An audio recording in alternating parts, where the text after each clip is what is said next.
Dogs may be cute and cuddly, but can they help change the world? In many different countries, working dogs help people live easier lives. For instance, diabetes dogs. Diabetes can be a dangerous disease. Dogs for Diabetics raises service dogs to help people with diabetes by alerting them if something is wrong.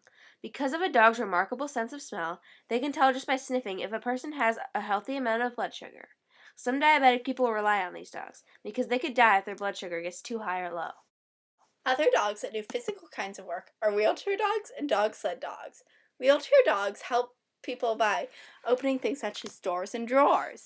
Dog sled dogs, as you may know, pull sleds through snow for races. This is mostly for entertainment, but in some really cold places is the only reasonable form of transportation at some times of the year. Cancer dogs help diagnose people with cancer early on by smelling people's urine to see if they have cancer. Dogs do this because a human sense of smell isn't strong enough.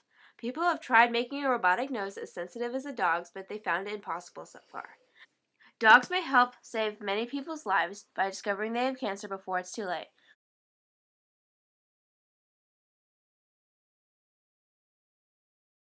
Another kind of service dogs are search and rescue dogs. Search and rescue dogs are dogs that are specially trained to locate missing people after earthquakes or tsunamis. Security dogs are another type of service dog that assists people with their sense of smell. They usually work at airports to detect any dangerous cargo being carried onto planes. Another sort of working dogs are guide dogs for the blind. If Louis Braille and Helen Keller were alive today, they might have had guide dogs. Guide dogs for the blind are normally black or yellow labs, sometimes mixed with golden retrievers. As you can see, the black lab next to me is a guide dog puppy in training. Guide dog puppies that are being trained to guide the blind go through a very long training process.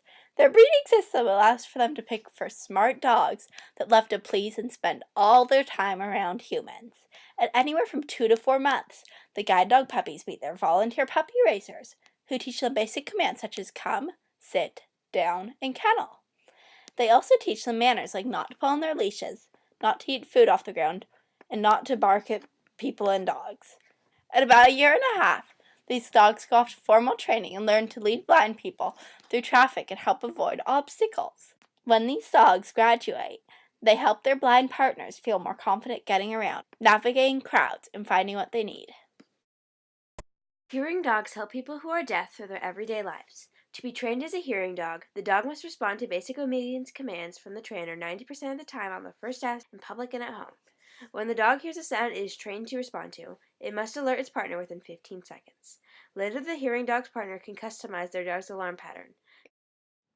These dogs alert people to sounds such as someone calling their name, timers, the telephone ringing, fire alarms, and doorbells. Canine Companions for Independence trains Labrador Retrievers and Golden Retrievers as hearing dogs.